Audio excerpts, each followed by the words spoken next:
Four separate shootings targeting police officers across the country.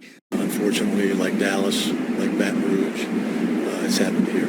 A massive manhunt in Texas for a man suspected of killing a San Antonio officer. Around 11:45 a.m., Detective Benjamin Marconi was shot and killed while sitting in his squad car. The 50-year-old officer was writing a ticket during a traffic stop when a man walked up to his driver's side window and opened fire. He shot Marconi in the head from outside of the car. Police say the suspect then reached through the window and shot the 20-year veteran again. Police releasing this photo of a man who may be in connection with the shooting, and this photo of a car they say fled the scene. Most families will be celebrating the holidays. SAPD will be burying one of its own. Hours later in St. Louis, a 46-year-old sergeant was waiting in traffic when the suspect, a man wanted in other violent crimes, pulled up to the driver's side of his patrol vehicle and opened fire. He shot the 20-year veteran twice in the face. The officer says he saw the muzzle flashes and felt the glass breaking in his window as the shots came through and struck him in the head. The suspect, apparently worried about being identified, now dead after a shootout with officers overnight. No other officers were injured. We were tracking him. We came to this neighborhood. We found him. He shot at police officers again. Police officers returned fire. Another officer shot in Missouri late Sunday night in a traffic stop in Gladstone. That's near Kansas City. And in Florida, a suspect already in custody after police say Officer Jared Ciccone was shot while conducting a routine traffic stop in Sanibel. According to police, Ciccone was on the side of the road when a suspect drove by and started shooting. Ciccone was injured but has since been released from the hospital. In St. Louis, a 46-year-old police sergeant was in his patrol car last night. He was shot twice in the face by a gunman in a silver car who pulled up beside him, opened fire, and then sped off. The suspect later killed in a shootout with police.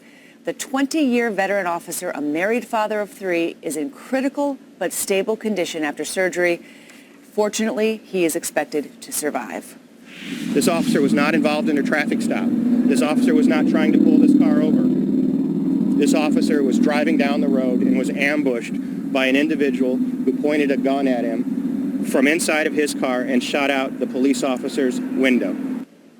All officers in St. Louis will now ride two to a patrol car until further notice.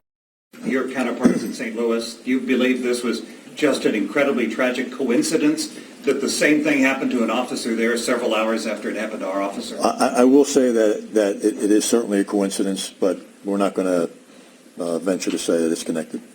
Do you believe the mood of officers? Do they feel like, based on what's happening around the country, especially yesterday, that, for lack of a better word, do they feel targeted and warm? They absolutely felt targeted. I feel we were targeted. Do you think this detective was targeted specifically, or do you think this person was looking for anybody in law enforcement? I think the uniform was the target, and anyone who happened to, the first person who happened along was the person that he targeted.